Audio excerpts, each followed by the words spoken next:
What's up, everybody? Mr. Jones here for my WWE Royal Rumble 2012 pay-per-view review. The pay-per-view aired last night. I gotta say, overall, for a Big Four pay-per-view from the WWE for the Royal Rumble, this was very disappointing.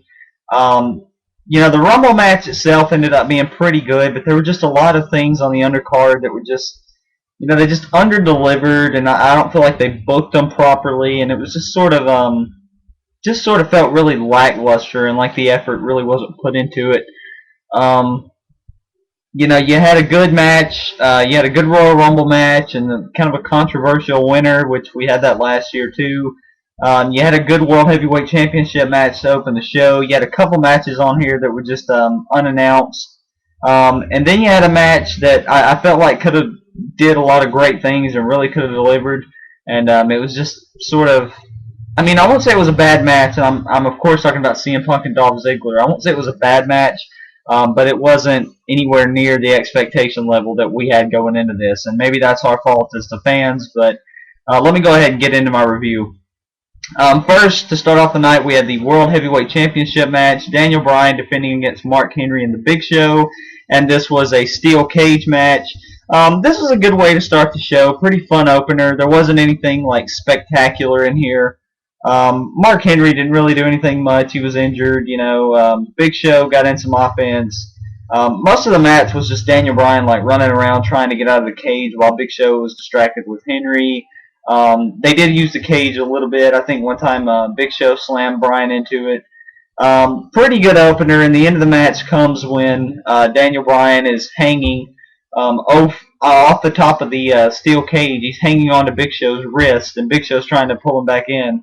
And finally, Bryan gets free and hits the floor, and he retains. So I'll give this match 3 stars. Pretty solid opener. Daniel Bryan retaining, I've got no problem with. I do feel like WWE made a mistake putting the title on him this early. And the reason I say that is because he's just not...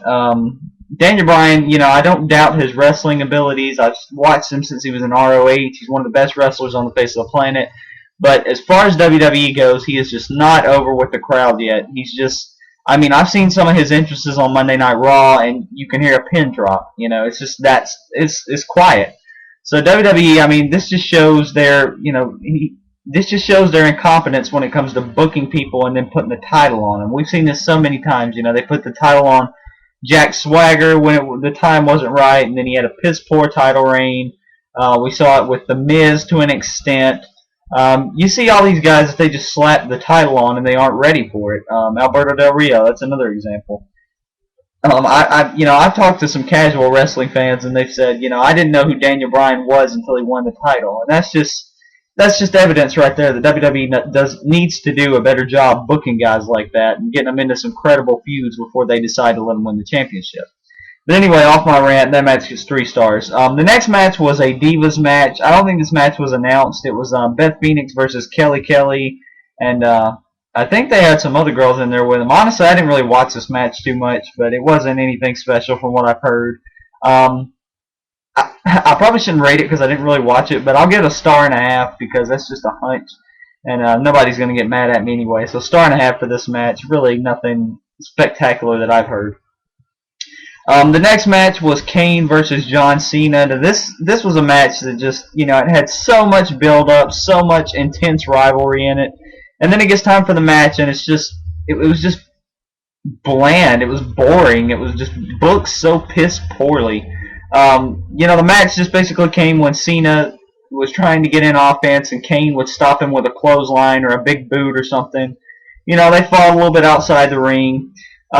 The match actually ends in a double countout. Both guys end up outside the ring and get counted out. Now, they don't really care, obviously, because it's a deep rivalry. And they start fighting. They start doing all these things. And then they go up on the stage. I think Cena gets knocked out with something backstage. And then Kane goes and gets Zack Ryder. He's in the back, he's in a wheelchair, obviously injured from Monday Night Raw. He wheels him out to the ring, starts beating the hell out of him. Cena eventually comes back. Eve Torres is in there screaming. And so Kane basically just walks away, basically with all kinds of stuff like we've just seen on Monday Night Raw. Like, what was the point of this? This wasn't really a solid match. You know, the same thing happened basically. So I'm not sure I really understand what WWE was trying to do with this, or what, you know, the crowd wasn't really all that in it. So I'm going to give this 2 stars for what it was. Just really not worthy of being on a pay-per-view, though. They should have got more time, or they should have had a better ending, because this was just booked really stupidly, in my opinion. The next match was a match that was unannounced. This was Brodus Clay, the Funkasaurus, versus Drew McIntyre. This was a complete squash, just like we've seen from all Brodus Clay's matches so far. Lasted around a minute, minute and a half, and then it was over. Brodus Clay gets the win. Whatever. I'll give it, 3/4 of a star. Not really worth mentioning anything. And the fact that Drew McIntyre is just not winning matches and getting buried, it's just starting to get old. The whole thing with Brodus Clay squashing everybody's starting to get old. Eventually, he's going to have to enter into some kind of feud, and Drew is going to have to start winning. So I felt like, obviously this was just a lot of filler here is what this was. Filling up time. But I don't see why it was necessary. You could have had Brodus Clay in the Rumble and Drew McIntyre. You could have, given more time to the next match I'm about to talk about here, and that is CM Punk and Dolph Ziggler. Now, this was the match that had been built up so well, with John Laurinaitis being the guest referee. You were expecting so much out of this match, and Punk and Ziggler did a good job. Don't get me wrong, it was a good match. It was. Both guys had a lot of reversals, counters. They hit their finishers. It was, really entertaining. At the start of the match, John Laurinaitis comes out there. He ejects Vicky Guerrero from ringside. They end up fighting towards the end, and Punk ends up getting the Anaconda Vice on Ziggler. But before that, there was a ref bump, and the ref was taken out, and Laurinaitis was aiding the ref, so he wasn't paying attention to Ziggler when he was tapping. So Punk got pissed, and then, a few minutes later, CM Punk hits the GTS, and Laurinaitis is still not paying attention, so Punk gets pissed. And then eventually, I think he finally hits a third one, and Laurinaitis runs in the ring to count, and CM Punk retains. Match-wise, this was just... I felt like it could have been given a little more time, and they could have did a little more stuff than they did. But I'm going to give this match 3 1/4 stars. Still pretty good. We can't complain too much. I think our expectation level for this was just really high. The ending was just, I don't know about the booking there. They could have did something else. But that was that, and CM Punk retains the WWE title.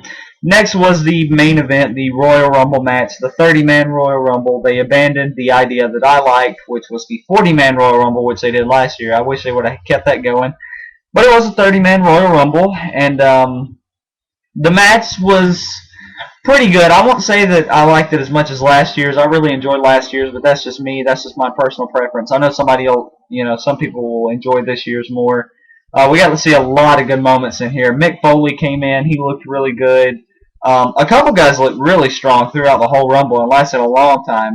Miz, I think, entered at number 1, and I think he lasted like over 45 minutes. The Miz did, he was really strong in this thing. I'm not sure I remember who exactly eliminated Miz. Cody Rhodes looked really strong in this. I think he entered at number 4, and he, stayed in forever. He was almost one of the final ones. But you saw Mick Foley get in this thing, do some cool stuff. You saw all 3 commentators, and by that I mean Booker T, Jerry Lawler, and Michael Cole, get up from the announce table at some point during the match. They would strip off, and they had wrestling gear on, and they would all go in. And obviously, all 3 of them were eliminated within a short time period. I think Cole actually eliminated himself. We got to see the return of Karma. We also got to see the return of Road Dogg, which was a really, really cool moment, an Attitude Era markout moment. Oh, you didn't know. Your ass better call somebody. The Road Dogg actually returned, and he looked really great here. The crowd was hot for him. They were chanting, "You still got it." I mean, it was just a really, really amazing moments here. There's another good moment when Santino Marella and Mick Foley were in the ring together. They had on Foley had on Mr. Sacco, and Santino had on the Cobra, and they were kind of like dueling. That was a lot of fun. We got to see Ricardo Rodriguez. Alberto Del Rio's music hit. Everybody thought it was Del Rio.